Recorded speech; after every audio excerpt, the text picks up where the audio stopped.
बंधु, आज हम लोग पढ़ेंगे एक और poem a tiger in the zoo, जिसको लिखा है जो है लेस्ली नॉरिस ने। इसमें जो है एक बाघ के बारे में बताया गया है कि जो एक बाघ होता है उसका जो प्राकृतिक आवास है वो जंगल है, और उसको जंगल से ला करके जब एक पिंजड़े में बंद कर दिया जाता है तो पहली जो है इस बात को यहाँ पर दिखाया गया है। ही स्टाक्स, वो शान से चल रहा है। ही जो है बाघ के लिए आया हुआ है। ही स्टाक्स, वो शान से चल रहा है। और इन हिज विविड, विविड माने होता है चमकीली, स्ट्राइप्स माने धारियाँ, उसके शरीर पर चमकीली धारियाँ बनी हुई हैं। तो in his vivid stripe, vivid माने होता है चमकीली, स्ट्राइप्स माने होता है धारियाँ, तो उसके शरीर पर चमकीली धारियाँ बनी हुई हैं, और इस प्रकार से वो ही स्टाक्स, वो शान से चल रहा है। द फ्यू स्टेप्स, उतने ही कदम, ऑफ हिज केज, अपने उस पिंजड़े में, जितना बड़ा वो पिंजड़ा है, तो जितना, द फ्यू स्टेप, उतने ही कदम चल रहा है, ऑफ हिज केज, उसी पिंजड़े में, अर्थात जितना बड़ा वो पिंजड़ा है उसी पिंजड़े में वो चल रहा है। और कैसे चल रहा है? ही स्टाक्स, वो शान से चल रहा है। ऑन पैड्स, जो उसके तलवे हैं, ऑफ वेलवेट, वे जो है मखमल की तरह कोमल हैं। क्वाइट, शांत हैं। इन इस क्वाइट और शांत, रेज, क्रोधित दिख रहा है, अर्थात जो है वह क्रोधित दिखता है परंतु शांत रहता है। इन इस क्वाइट रेज माने क्रोधित दिखता है परंतु शांत रहता है। फिर से एक बार देखने का प्रयास करेंगे। ही स्टाक्स, वो शान से चलता है। इन हिज विविड स्ट्राइप, उसके शरीर पर जो धारियाँ बनी हुई हैं। विविड मीन्स होता है चमकीली, स्ट्राइप्स मीन्स होता है धारियाँ, अर्थात उसके शरीर पर जो चमकीली धारियाँ बनी हुई हैं। द फ्यू स्टेप्स, कुछ कदम चलता है, अर्थात जितने कदम चलना चाहिए, ऑफ हिज केज, अपने उस पिंजड़े में, अर्थात जितना बड़ा पिंजड़ा है पूरे पिंजड़े में वो चल ले रहा है। ऑन पैड्स ऑफ वेलवेट, उसके जो तलवे हैं वो मखमल की तरह कोमल हैं। क्वाइट, वो शांत, बिना आवाज़ किए हुए चल रहा है। इन हिज रे क्वाइट रेज, वो गुस्से में है फिर भी शांत दिखता है। अब बंधु, जो दूसरा स्टेंजा है हम इसमें देखेंगे कि ये जो बाघ है, दूसरा बाघ जो जंगल में है, उसके बारे में यहाँ वर्णन किया गया है। तो बताया जा रहा है कि ही शुड बी लर्किंग। लर्किंग का मतलब होता है कि घात लगा कर के बैठना। ही शुड बी लर्किंग, वो घात लगा कर के बैठा होगा, इन शैडो, पेड़ की छाया में। स्लाइडिंग, सरक रहा होगा, थ्रू लॉन्ग ग्रास, लंबी लंबी घासों के ऊपर, नियर दी वाटर फॉल, जलाशय के पास। वेयर प्लम्स, जहाँ पर मोटे ताजे, डियर माने हिरन, पास माने आते हैं, पानी पीने के लिए, ताकि उनका वो शिकार कर सके। फिर से देखेंगे बंधु। ही शुड बी लर्किंग, वो सरक रहा होगा, in shadow. He should be lurking, lurking means घात लगा कर के बैठना। ही शुड बी लर्किंग, वो घात लगा कर के बैठा होगा, इन शैडो, पेड़ की छाया में। स्लाइडिंग, सरक रहा होगा, थ्रू लॉन्ग ग्रास, लंबी लंबी या बड़ी बड़ी घासों पर, नियर द वाटर होल, जलाशय के पास। वेयर प्लम्प, जहाँ पर मोटे ताजे, डियर मीन्स हिरन, पास माने आते हैं पानी पीने के लिए। अब जो है इसमें भी जो है जंगल के शेर के बारे में चर्चा हो रही है, और फिर एक में दूसरी चीज़ को कभी दिखाता है, फिर दूसरी चीज़ को। ही शुड बी स्नार्लिंग, वो गुर्रा रहा होगा।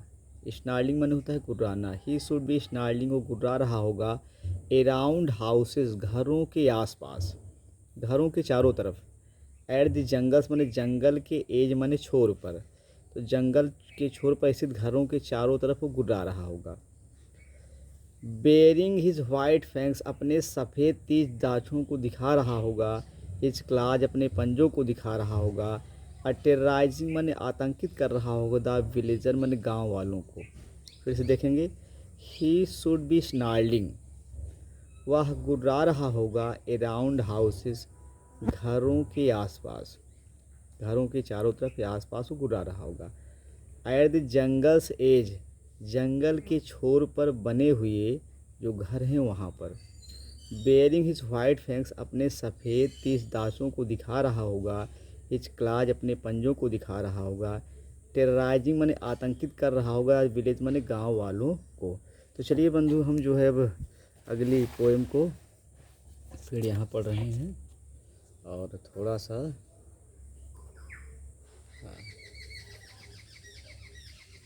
अब ये जो है पोएम है, बट किंतु he is locked in concrete वाल, उसे कंक्रीट की मजबूत कोठरी में डाल दिया गया है, अर्थात उस बाघ को पकड़ लिया गया है। कंक्रीट का मतलब होता है कंक्रीट की मजबूत, सेल मीन्स कोठरी में ला करके उसको लॉक कर दिया गया है। हिज स्ट्रेंथ, जो उसकी ताकत है, बिहाइंड बार्स, वो सलाखों के पीछे बंद कर दी गई है, अर्थात उसकी शक्ति को सलाखों के पीछे बंद कर दिया गया है। और stalking the length of sketch, stalking माने टहल रहा है, द लेंथ ऑफ स्केज, अपने उस पिंजड़े में पूरी लंबाई के साथ, अर्थात अपने पिंजरे की पूरी लंबाई में चल रहा है। इग्नोरिंग विजिटर्स, इग्नोरिंग माने परवाह न करते हुए, विजिटर माने आगंतुकों की, तो आगंतुकों की परवाह न करते हुए पिंजरे की पूरी लंबाई में चल रहा है। फिर देखेंगे उस बाघ को जो है जंगल से पकड़ करके फिर पिंजड़े में डाल दिया गया है। अब कवि ये बता रहा है, बट ही इज लॉक्ड, अब उसे लॉक कर दिया गया है इन ए कंक्रीट सेल, कंक्रीट की बनी हुई सेल मीन्स कोठरी में। हिज स्ट्रेंथ, जो उसकी ताकत थी, बिहाइंड बार्स, अब वो सलाखों के पीछे बंद कर दी गई है। और स्टाकिंग दी लेंथ, स्टाकिंग वो टहल रहा है, दी लेंथ माने पूरी लंबाई में, आप इसके अपने उस पिंजरे की, इग्नोरिंग परवाह ना करते हुए, विजिटर्स मीन्स आगंतुकों की। आगे देखेंगे आप, ही हियर्स, वो सुन रहा है, द लास्ट वॉइस, आखिरी आवाज़, एट नाइट माने रात्र में, तो वह रात्र में अंतिम आवाज़ को सुनता है। द पेट्रोलिंग कार्स, घूमती हुई कारों की, द पेट्रोलिंग कार्स, पेट्रोलिंग माने होता है पेट्रोलिंग करना है, अर्थात गश्ती या घूमती हुई। तो he hears the last voice at night, वह घूमती हुई कारों की अंतिम आवाज़ को सुनता है। एंड स्टेयर्स माने घूर करके देखता है, विथ हिज ब्रिलियंट आइज, अपनी चमकदार आँखों से, एट द ब्रिलियंट स्टार्स, चमकीले तारों को।